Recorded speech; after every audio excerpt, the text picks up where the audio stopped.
Thanks to everybody for being here. And Ernst, I just want to start. You have been on so many wonderful long form podcasts. I was just listening on the way here to your conversation with Ayan Hirsi Ali. You've been on with Tucker Carlson. You've been on with Jordan Peterson and Ben Shapiro.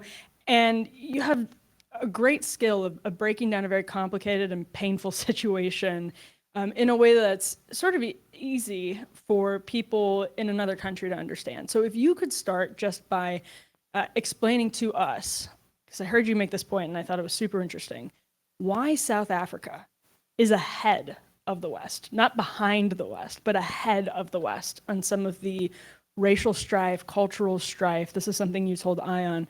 Why is it? Why is that true about South Africa? I'm happy that you start with this question because it's certainly one of the most important questions, and it's something to explain that, in sort of modern political terminology, people talk about first world countries and third world countries and so forth. And the idea is, first world countries are ahead of the third world countries. But our concern is that in many ways, South Africa is ahead, is down the line or could be down the line for many Western countries, as opposed to the idea that South Africa has to catch up with the West. And there are two broad reasons for that. One is that South Africa has been implementing a particular policy framework for several decades now, and it is policies that some people in America and some people in some European countries are trying to get implemented in their countries as well. And South Africa is in some ways this metaphor or this example of sort of the open society idea. And the notion has been for the last few decades that South Africa is this great miracle story. And it's an example of the open society ideology in practice. And I think that's part of the reason why it's so controversial to criticize what's happening in South Africa, because there's all these underlying ideological assumptions that are sort of dealt a blow in the process. And so there are many reasons why I think one could say that a lot of the problems that we experience in South Africa today might be experienced by countries like America in the future. And it's part of it is ideological, part of it is just bad policy ideas, and part of it is demographics and cultural, and it's a network of factors coming together. But the other side of it, and that's the more positive side or the more optimistic side, is I think there are also some good things in South Africa that we hope lies ahead for the West and for America. And that is partly the extent to which we have been forced to develop solutions to these problems that we are facing. And we often use the term state proofing, for example, in South Africa, in the South African context, where the state is hostile. It's the South African government is overtly hostile, especially to us who are Westerners in South Africa. And so we cannot look to the government to solve our problems, because the government is the source of our problems, which is part of the reason why we find a lot of inspiration in the works of people like Alexis de Tocqueville and his description of America in the 1800s. And we sort of see ourselves as there, in the sense that if we need a school, we can't ask the government for a school. We need to build our own school. And if we need to look after our own safety, if it's dangerous, if there's safety risks, we need to make a plan ourselves. We need to make plans to look after our own businesses. So there's almost this decentralization de facto that has been happening. And I hope that this, you could say, return to the community as the solution, as opposed to waiting for the government.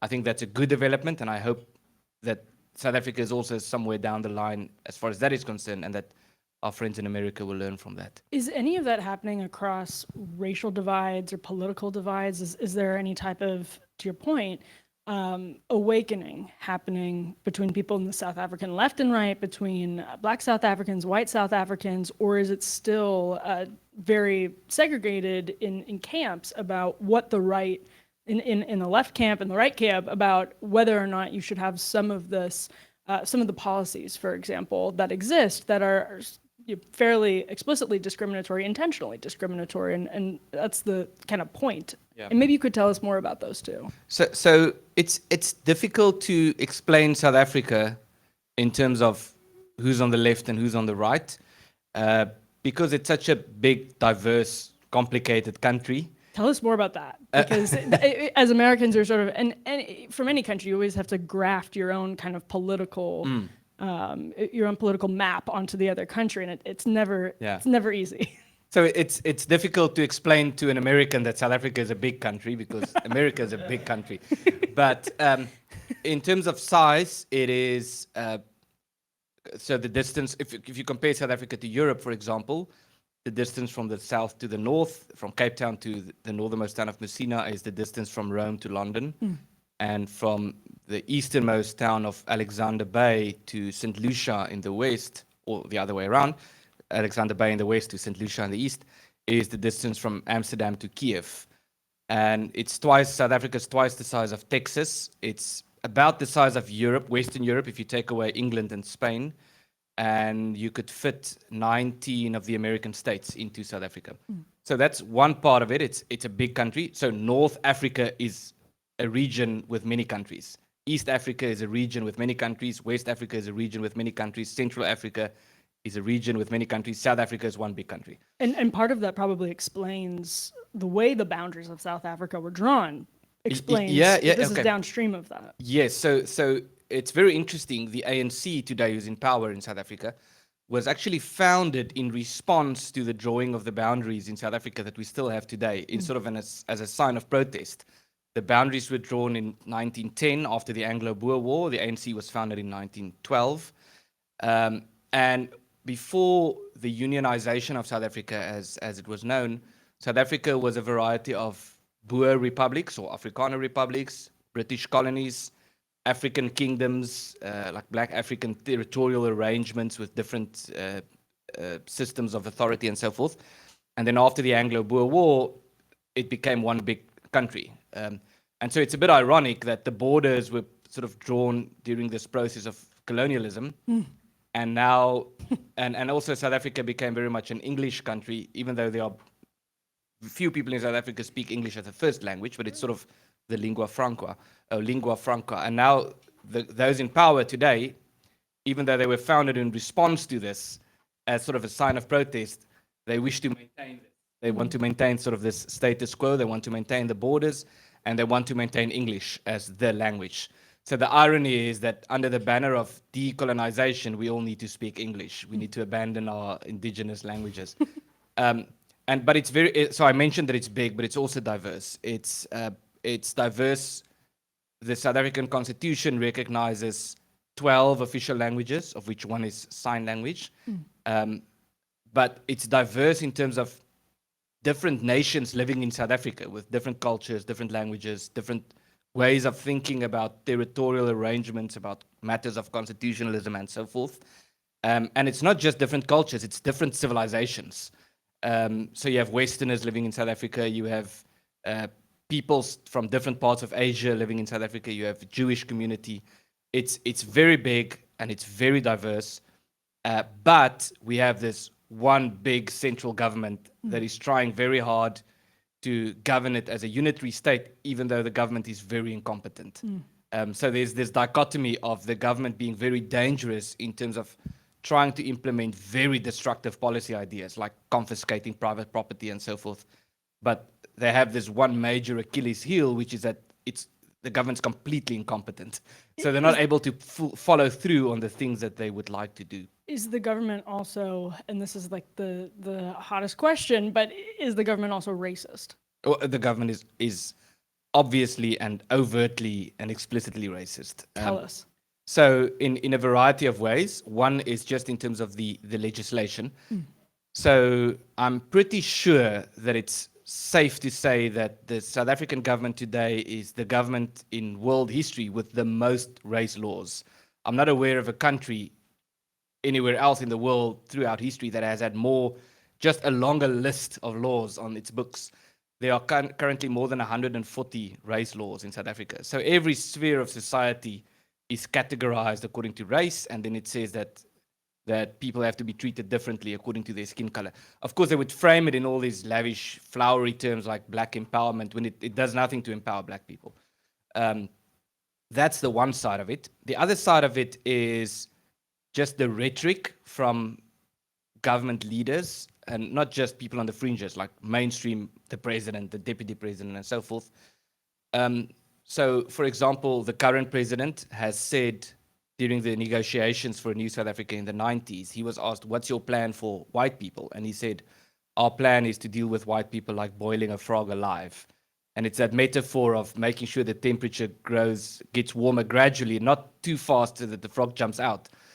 So that's what he said in the 90s. He has made some remarks about, he would often use the term our people, and it's very clear that he means black people, just from the way he uses it.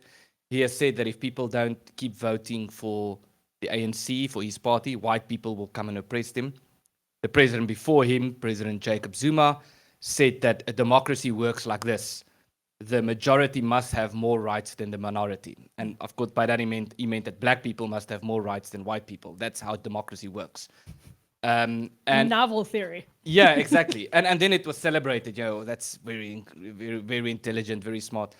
And that's just some of the rhetoric. There's more of that. The deputy president has said that if white people don't voluntarily hand over their property to black people, there would be a violent takeover. One of the cabinet ministers have assured people that once the government starts confiscating property, they will make sure that no property that belongs to a black person is confiscated. So they say these things publicly. And then there's the race laws, and then we get to the hate speech. And I know hate speech is a sort of a buzzword, and it's a controversial word. Maybe hate speech is not the appropriate term. Maybe the better term is just obvious, straightforward incitement of violence. The Kill the Boer chant, and it's not just one chant. I mean, there are multiple such chants in South Africa, which boils down to go out and kill white people. And it's chanted at political rallies, big political rallies. I'm sure you've seen, well, everyone has seen the footage after the recent White House meeting. But what is more concerning is that those people are, firstly, that they keep chanting these things. Secondly, that they are defended, or the speech is justified by the government, by the president, and so forth.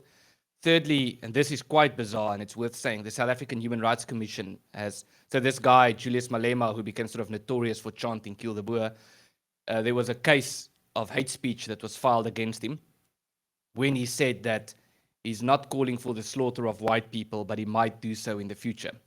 And then there was a complaint brought against him, and the South African Human Rights Commission said that his remarks were protected speech, because when someone is accused of hate speech or incitement, you have to consider the race of the person that is being accused. And in his case, he is black, and therefore it's not hate speech. Therefore, it's protected speech. It's literally a finding by the South African Human Rights Commission. And then we had the Kill the Boer stuff that was now what you might call the Supreme Court in South Africa, the Constitutional Court, has declared that it's perfectly acceptable to keep chanting kill the Boer, kill the farmer. So that's just sort of a glimpse into the extent of the racism. It is really alarming. And so this is one thing that's been debated and downplayed, the extent to which violence against the Boers is widespread or is not widespread. That's become a political football. So Ernst, you've been working in this space. This is your life's work. What's the truth about violence against the Boers? So the truth is that it is a very serious problem.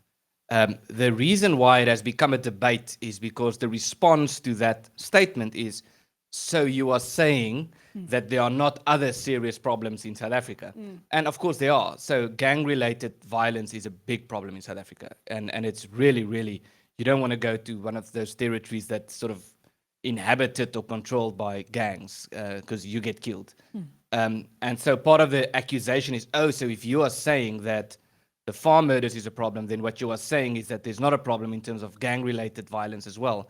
So it's sort of this whataboutism. But it is so the farm murders are unique, and that's been our argument always, that it's a unique crime, and it should be responded to in a unique way, and it's unique for a variety of reasons. The one is the unique frequency, just how often it happens. And there's some debate about that. But I think the safe numbers would be government numbers. So according to South African police statistics, over a period of 2 decades in South Africa, there were on average 2 farm attacks every day in the country and 2 farm murders every week. And so that's the numbers. The second is the brutality. So it's not just murders. It's, in many cases, people are tortured for hours, literally for hours. And I haven't been able to think of a method of torture that you could use that hasn't been used in a farm attack in South Africa. It's the most grotesque, horrific methods of torture imaginable. And I'm sure some of you have seen this. You can just look it up, like methods of torture used in farm attacks, whether it's boiling people or dismembering limbs or shoving things down their throats or dripping melted plastic on them or boiling them with, or burning them with clothing irons. One elderly lady was tied to a chair and she was then tortured with an electric drill. They just kept drilling holes through her hands and feet. Another was tortured with a blowtorch. And it just goes on. People being tied up behind like pickup trucks and dragged over dirt roads. It's unfathomable. So that's the second part. It's just the brutality. And then what also makes it unique is, of course, the unique consequences, because it's people who provide food for the country. It's people who are employers. They are well skilled. They should be very valuable in a country like South Africa. So there would be magnificent consequences if the farmers leave, or if the farmers are not, if there are no farmers left. Then just the fact that they live in unique circumstances. They are far away from police stations, far away from their neighbors. Oftentimes they don't have proper cell phone signal, dirt roads, all of those things that is typically associated with farming life. And then most alarming is that everyone knows that this crime phenomenon is real, but what makes this unique is that politicians are actively encouraging it. So we have problems like gang-related violence. You don't hear politicians saying, you know, we need to get the 27 gang to go and kill the 666 gang or whatever. They don't talk like that. They don't encourage violence towards women and children. They don't encourage the theft of copper cable, which is a big deal in South Africa. They don't say, let's go and kill some rhinos, but they do say, kill the farmers. And then when they say that, they are protected in saying that. And that is what makes it a very unique and a very concerning or very alarming phenomenon.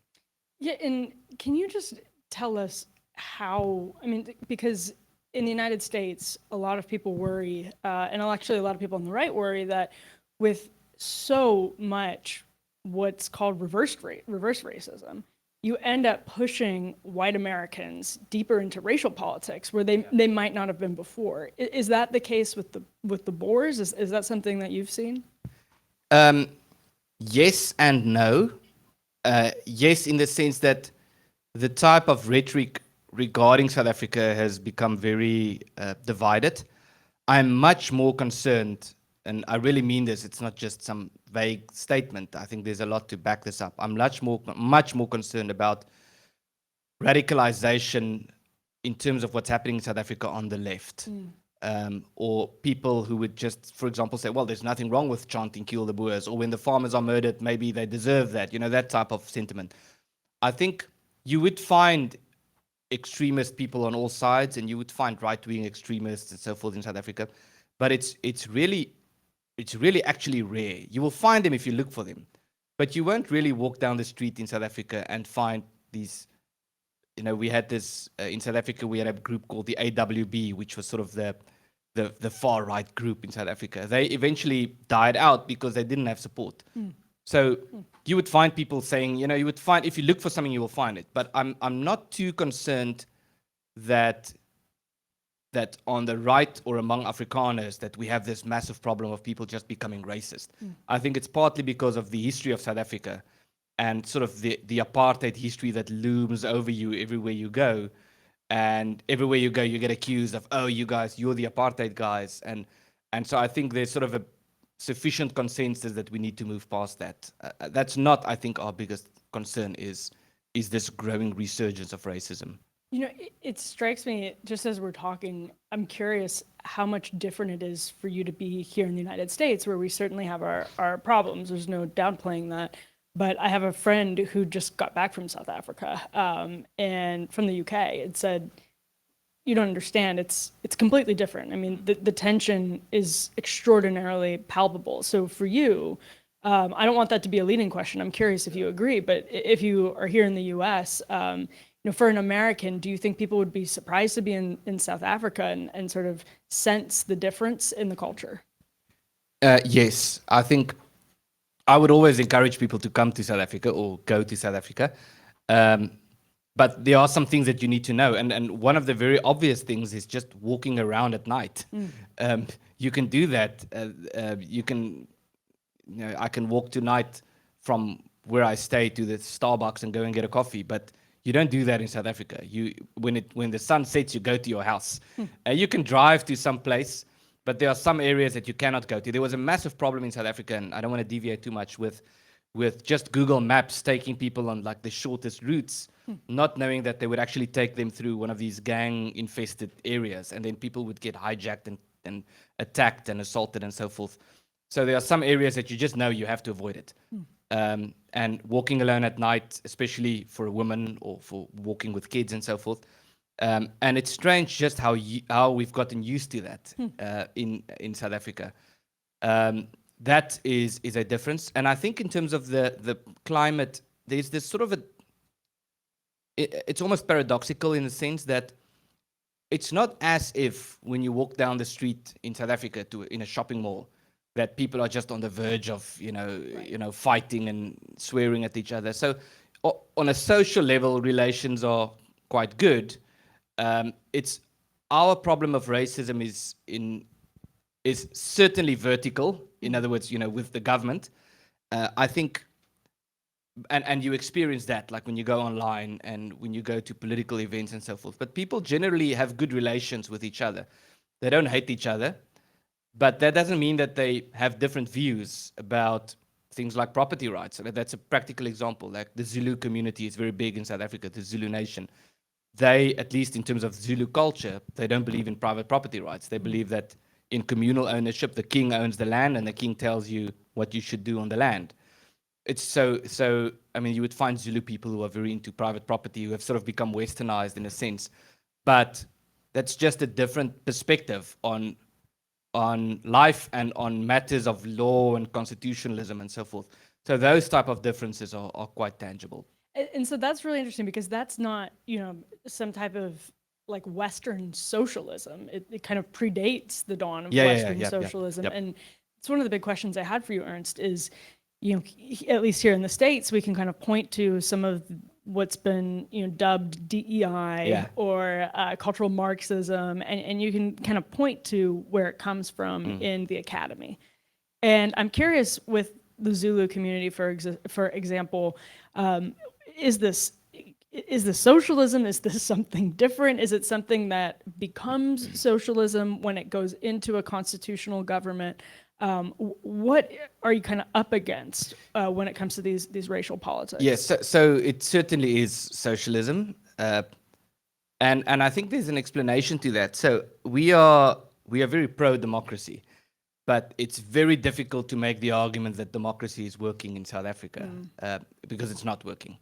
And so I think there are some important lessons to be learned from that in trying to figure out, firstly, can you say that if a country is a democracy, that just means it's a better government? Can you make that argument?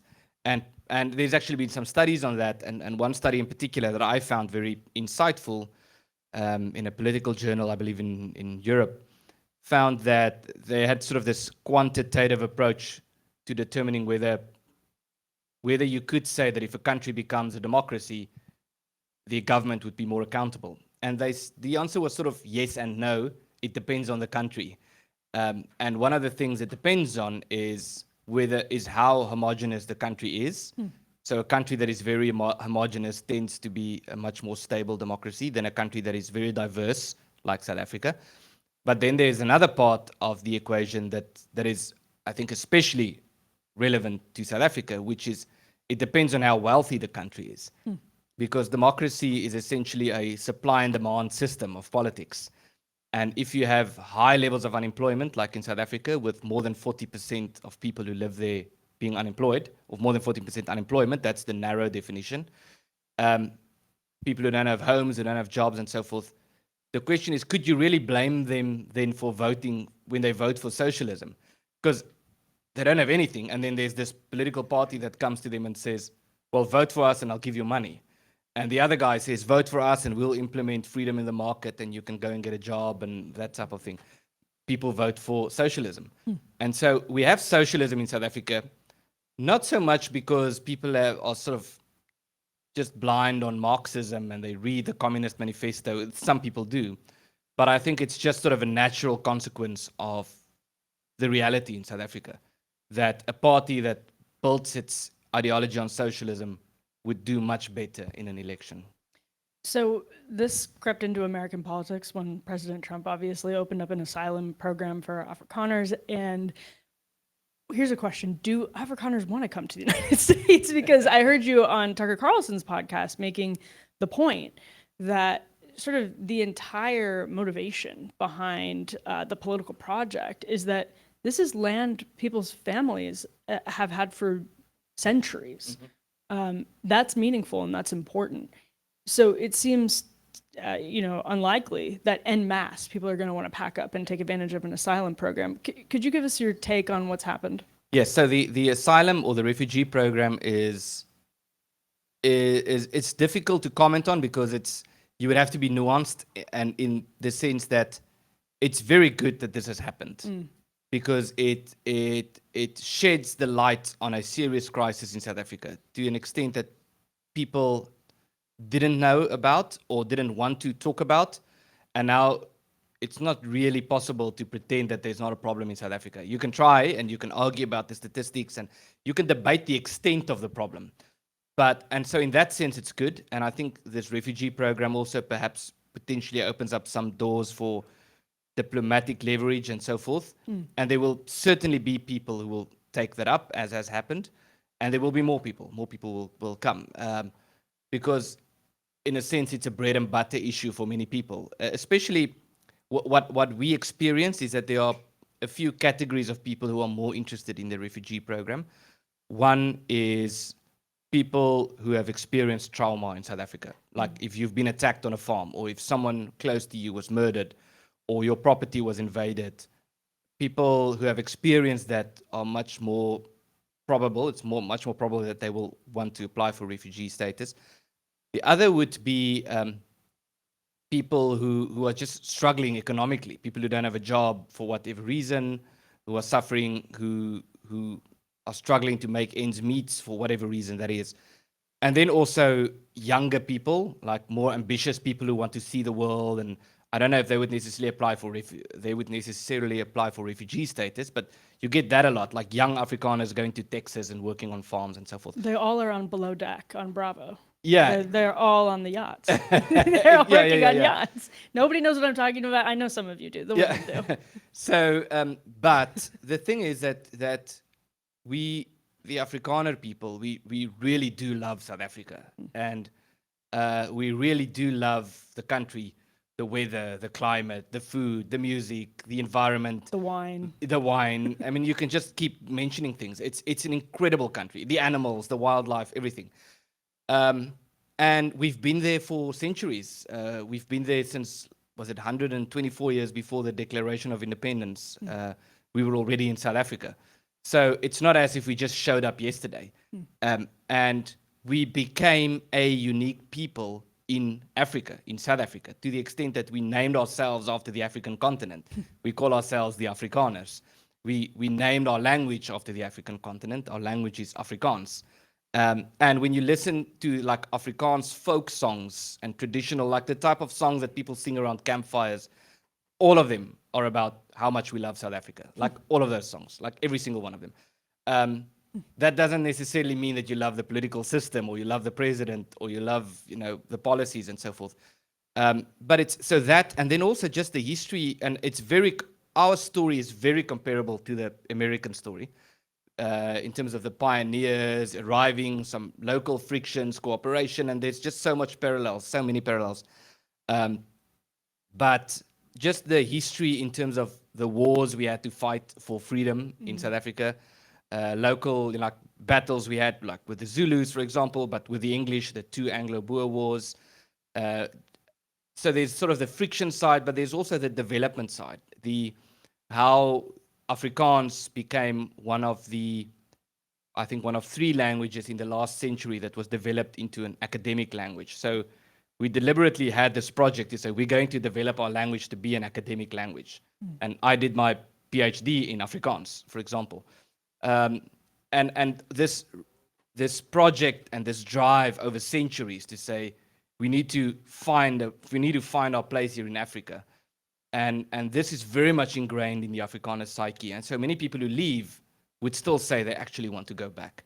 And so our view on the refugee program is it's very good for the reasons I mentioned, but if it's that alone and nothing else, it could actually do more harm than good. Because what we need now in South Africa is more external pressure towards a solution in South Africa, because many people won't go. That old, stubborn, hard-headed thing of I would rather die here than, and I know you get that in America as well. Many of the farmers and so forth. You will have to kill me before you can take my farm. That type of thing. You hear that all the time in South Africa. So the Afrikaner people will perish in South Africa. Many of us, including myself, before we move to another country.